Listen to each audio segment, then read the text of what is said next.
Assalamualaikum warahmatullahi wabarakatuh. Halo anak-anak, apa kabar kalian hari ini? Semoga kalian selalu dalam keadaan sehat walafiat dan tentu saja tetap bersemangat meski belajar dari rumah. Nah anak-anak, untuk hari ini kalian akan belajar bersama Bu Mita. Sebelum kita mulai pembelajaran hari ini, mari berdoa bersama sesuai agama dan kepercayaannya masing-masing. Berdoa dipersilahkan. Selesai. Baik anak-anak, sebelum kita mulai pembelajarannya, jangan lupa siapkan terlebih dahulu buku dan alat tulis kalian ya. Baik, sudah ya. Nah, hari ini kita akan belajar tema 6, cita-citaku, subtema 3, giat berusaha meraih cita-cita, pembelajaran 5 dan 6. Tujuan pembelajaran hari ini yang pertama, melalui kegiatan membaca puisi, siswa mampu mendeklamasikan puisi dengan lafal dan intonasi dan ekspresi yang benar. Yang kedua, melalui kegiatan mengamati lingkungan sekitar, siswa mampu mengemukakan manfaat keberagaman karakteristik individu dalam kehidupan sehari-hari dengan benar. Dan yang ketiga, melalui kegiatan membuat montase dan mozaik, siswa mampu membuat karya seni aplikasi dengan teknik yang benar sesuai contoh. Baik anak-anak, kita akan masuk ke pembelajaran yang kelima. Pernahkah kamu mendengar kisah seseorang yang hampir gagal dalam meraih cita-citanya? Simaklah cerita berikut ini lalu ambil nilai-nilai penting di dalamnya. Meraih cita walau nyaris putus asa. Tawariang dan teriakan lantang datang dari pemilik kaki-kaki kecil yang menyepak bola kaki di tanah lapang di sebuah kecamatan bernama Ledok Ombo. Langit mulai berwarna jingga. Awan kelam pertanda siang telah berganti malam.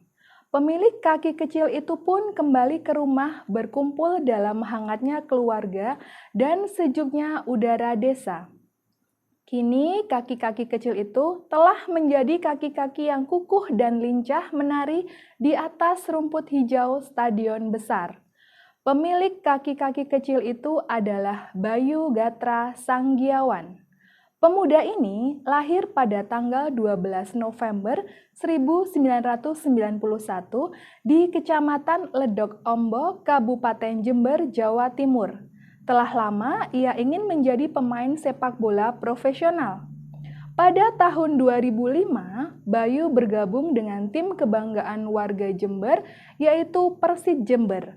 Setiap hari ia berjuang menghabiskan waktu 45 menit untuk menuju tempat latihan dari rumahnya yang jaraknya cukup jauh. Ia rajin berlatih dan menunjukkan prestasi yang gemilang. Dari Persit Jember, Bayu pindah ke Persekap Pasuruan sebelum akhirnya ia berhasil masuk tim PON Pekan Olahraga Nasional Jawa Timur untuk berlomba di PON 2012 di Riau. Akan tetapi, kemudian ia mengalami cedera lutut parah saat prestasinya sedang gemilang. Cedera itu hampir membuatnya putus asa hingga ia ingin berhenti bermain bola. Namun, doa dan dukungan dari keluarga membuatnya tetap bersemangat. Ia melakukan operasi agar dapat berlari kembali di lapangan rumput. Setelah mulai pulih, ia meningkatkan porsi latihan agar untuk mengejar ketinggalannya. Kerja keras dan kegigihannya membuahkan hasil. Bayu pun kembali tampil hebat di lapangan hingga membawa timnya menjadi juara. Nah anak-anak, setelah menyimak cerita tadi, tugas pertama yang harus kalian kerjakan adalah melengkapi diagram berikut ini berdasarkan bacaan tersebut. Jadi yang di bagian tengah ada cita-cita Bayu, silahkan kalian isi apa, lalu yang di sebelah sebelahan dia. Lalu yang di sebelah kiri, halangan yang dihadapi. Kemudian yang di sebelah kanan, sikap yang dimiliki Bayu dan usaha yang dilakukannya. Nah, untuk mengisi diagram tersebut, pastikan sesuai dengan bacaan ya. Sudah cukup jelas anak-anak? Baik. Nah, untuk berikutnya juga ada kesimpulan terhadap usaha Bayu untuk meraih cita-citanya. Jadi diisikan kesimpulanmu itu apa? Begitu ya. Nah, anak-anak, dari pembelajaran sebelumnya, kalian tentu sudah mengetahui bagaimana menggunakan tekanan dan jeda yang tepat pada saat mendeklamasikan sebuah puisi. Selain pelafalan, intonasi, dan tekanan yang tepat, kalian juga harus dapat menunjukkan ekspresi wajah yang sesuai dengan isi puisi. Jadi harus sesuai isinya apa, begitu ya. Oleh karena itu, sangat penting bagi kalian untuk mengetahui makna atau isi puisi yang akan kalian baca.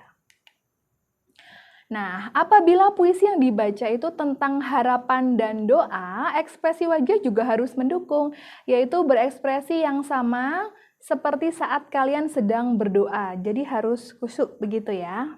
Lalu yang kedua, jika puisi yang dibaca berkisah tentang harapan, ekspresi kalian juga harus menunjukkan mata yang berbinar dengan pandangan jauh menerawang. Begitu ya. Nah, yang berikutnya, jika puisi yang dibaca berisi tentang pengalaman sedih, ekspresi kalian juga harus menunjukkan kesedihan yang mendalam, seperti misalnya saat kalian kehilangan orang yang terkasih. Begitu ya, jadi harus disesuaikan dengan isi dari puisi yang kalian baca.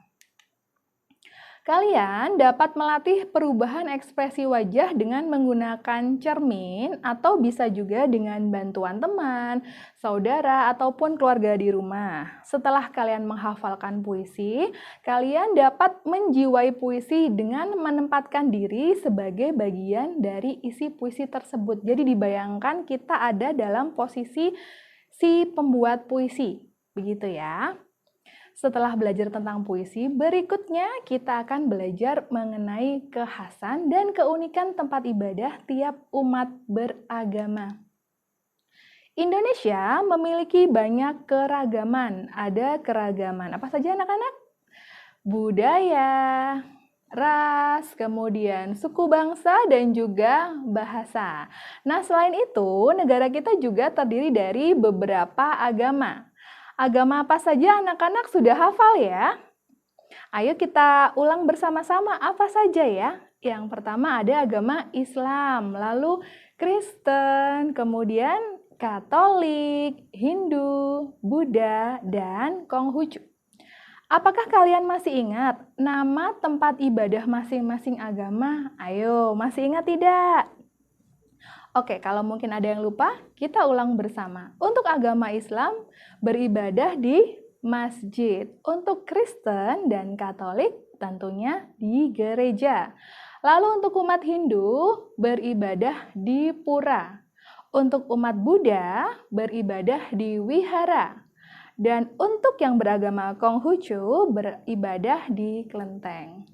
Setiap agama itu memiliki kekhasan dan keunikan pada tempat ibadahnya, baik dari bentuknya, mungkin juga fungsinya, begitu ya.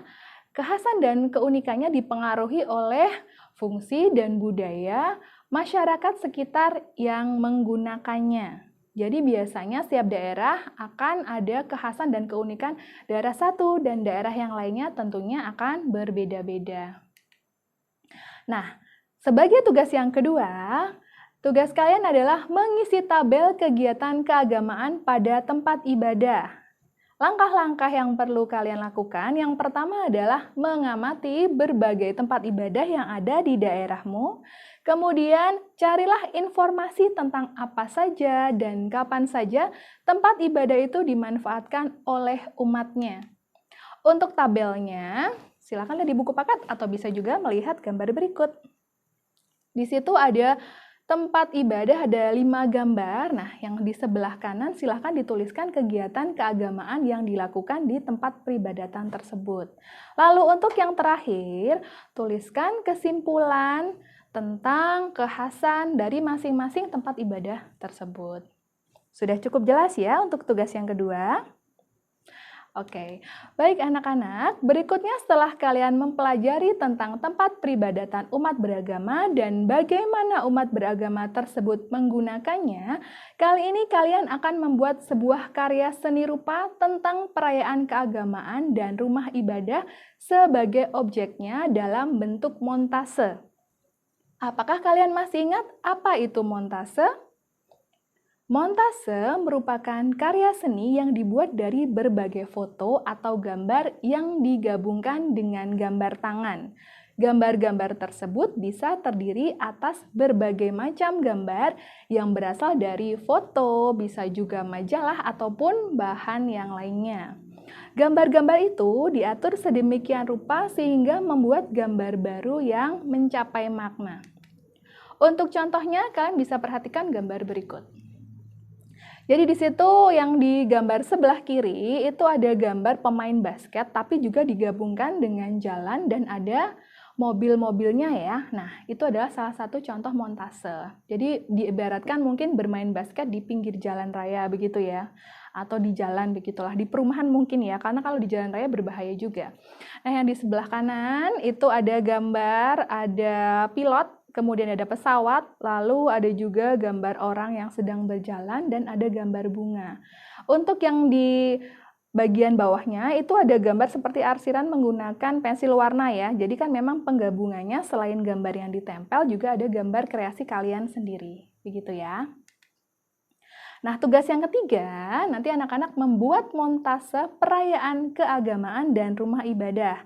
Alat dan bahan yang diperlukan antara lain adalah kertas gambar, gambar-gambar yang sudah ada termasuk gambar rumah ibadah, lalu lem kertas dan gunting, dan alat gambar boleh pensil, spidol, pensil warna, boleh juga menggunakan krayon.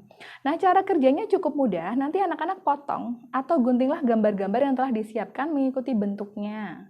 Lalu tempelkan gambar-gambar tersebut pada kertas gambar dengan menggunakan lem kertas. Gambar tersebut disusun sesuai cerita yang kalian inginkan, mau cerita apa, begitu ya. Untuk tugas yang ketiga, apakah sudah cukup jelas anak-anak? Baik.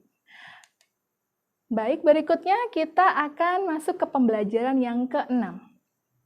Kalian telah belajar banyak hal dari orang-orang yang gigih meraih cita-cita mereka. Mungkin ada beberapa cita-cita yang tidak pernah kalian bayangkan sebelumnya. Akan tetapi, ada juga kisah tentang mencapai cita-cita yang sama dengan cita-cita kalian. Apapun cita-citamu, kalian perlu mempersiapkannya dari sekarang. Nah, berikutnya simaklah cerita tentang seorang anak berbakat yang harus berjuang keras di masa mudanya. Kita baca bersama ya. Chanho Pasirua, kisah pianis cilik Indonesia untuk ajang internasional. Seorang bocah yang belum genap berumur 3 tahun menangis sambil mengguling-gulingkan badannya di tengah pasar karena permintaannya tidak dipenuhi ibunya. Sang anak sangat ingin memiliki harmonika mainan. Sang ibunda akhirnya memenuhi permintaan anaknya hanya agar dia segera berhenti menangis. Harmonika mainan itu menjadi sahabat akrab anak balita tersebut di rumah setiap hari. Tidak hanya itu, anak tersebut akan sangat serius menyaksikan acara musik yang sedang ditayangkan di televisi. Bahkan, matanya tampak melotot dan berdiri sangat dekat dengan layar televisi bila melihat pemain piano atau keyboard sedang beraksi. Belakangan, anak ini harus menempuh ke sebuah kota lain yang berjarak 140 km dari kota kelahirannya agar bisa bermain piano. Hal itu karena di kotanya tidak ada piano. Itulah sepenggal kisah Chanho Pasirua, pianis cilik asal Ende Flores, Nusa Tenggara Timur, yang akan mewakili Indonesia ke ajang kompetisi internasional di Amerika Serikat. Chanho sebentar lagi akan berlaga di kejuaraan dunia seni pertunjukan atau World Championship Performing Arts atau WCOPA 2016 di Long Beach, California, Amerika Serikat pada tanggal 7 sampai dengan 19 Juli 2016. Pada Rabu tanggal 29 Juni 2016, bocah bernama lengkap Yohanes de Capestrano Jambru Pasirwa itu menggebrak Jakarta. Chan Ho mempertontonkan kebolehannya dalam memainkan komposisi karya para pemusik klasik dunia di Musro Hotel Borobudur, Jakarta. Nah, anak-anak, dari cerita tadi kita bisa melihat kegigihan Chan Ho ya untuk meraih cita-citanya. Jadi kalau kalian mempunyai cita-cita, kalian juga harus bersemangat seperti Chan Ho karena tadi dia harus menempuh jarak berapa? 140 km. Cukup jauh sekali ya. Karena apa? Tidak ada piano di desanya. Tapi karena dia bersungguh-sungguh, kemudian bersemangat, dia sekarang sudah bisa mengikuti ajang internasional. Nah, kalian juga harus seperti itu ya, meniru usahanya dan semangatnya dalam meraih cita-cita. Nah, anak-anak, berikutnya untuk tugas yang keempat, kalian akan menjawab pertanyaan berdasarkan bacaan. Di sini ada 4 soal yang bisa kalian baca dan tentu saja dijawab lebih bagus dengan jawaban yang sempurna. Contoh, misalnya nomor 1, bakat apakah yang dimiliki Chan Ho? Berarti ditulis bakat yang dimiliki Chan Ho adalah apa? Begitu ya. Jangan lupa pertanyaan dijawab berdasarkan bacaan. Oke, sudah cukup jelas ya? Nah, berikutnya untuk tugas yang kelima itu adalah mendeklamasikan puisi sesuai isi puisi. Untuk sebelumnya, kalian tentu sudah pernah membuat puisi, kemudian mendeklamasikannya kan? Nah, yang ini, karena kalian sudah berlatih berkali-kali, tentu saja kalian akan lebih mahir dalam mendeklamasikannya dan harus sesuai dengan isi dari puisinya. Nah, yang pertama nanti pilih dulu puisi yang akan dideklamasikan dan pastikan terdiri atas paling sedikit 2 bait. Pelajari puisi tersebut dengan seksama untuk memahami isinya. Tentukan ekspresi wajah yang akan mewakili isi puisimu. Pelajari juga rima, irama puisi untuk menentukan jeda dan tekanan. Hafalkan puisi baris per baris. Deklamasikan beberapa kali untuk memastikan pelafalan, jeda, dan tekanannya tepat. Pastikan ekspresi wajah kalian tepat ya saat mendeklamasikannya. Jadi kalau sedih, tentu saja kita ekspresinya harus sedih. Begitu ya anak-anak ya. Jadi dipastikan sesuai dengan isi puisinya. Nah, yang berikutnya, deklamasikan puisimu dan kirimkan video deklamasi puisi tersebut pada guru kelasmu. Anak-anak, untuk sebelumnya, kalian telah mempelajari seni rupa berupa montase dan kolase. Kini, kalian akan lebih banyak mengetahui tentang mozaik. Apa itu mozaik? Mozaik adalah pembuatan karya seni rupa 2 atau 3 dimensi yang menggunakan bahan dari kepingan-kepingan yang sengaja dibuat dengan cara dipotong-potong atau sudah dibentuk potongan. Potongan-potongan tersebut kemudian disusun dengan cara ditempelkan pada bidang datar menggunakan lem. Kepingan benda-benda itu antara lain kepingan pecahan keramik, potongan kaca, potongan kertas, potongan daun, dan potongan kayu. Untuk membuat garis yang membatasi ruangan atau bidang, digunakan tempelan-tempelan yang berbeda warna. Mozaik dibuat dari bahan-bahan yang sifatnya lembaran atau kepingan yang kemudian ditempel pada bidang datar sehingga membentuk sebuah gambar. Nah, coba kalian perhatikan gambar berikut ini. Perbedaan kolase, montase, dan mozaik. Untuk yang di sebelah kiri itu adalah gambar kolase. Yang di tengah adalah gambar montase dan yang di sebelah kanan adalah gambar mozaik. Untuk perbedaannya bisa terlihat. Ketiga materi tersebut memiliki teknik yang sama yaitu teknik menggunting dan menempel, akan tetapi berbeda-beda dalam penyajiannya. Kalau untuk kolase, komposisi artistik yang dibuat dari berbagai bahan bisa dari kain, kertas, kayu yang ditempelkan pada permukaan gambar. Misalnya ingin membentuk gambar hewan atau tumbuhan. Nah, nanti kertas dengan warna berbeda itu digunting menurut pola, kemudian disusun di atas media sehingga berbentuk menyerupai yang kita inginkan. Seperti tadi hewan berarti menyerupai hewan. Kalau untuk yang digambar itu ada gambar menyerupai kupu-kupu ya. Nah, kalau untuk yang di tengah, montase.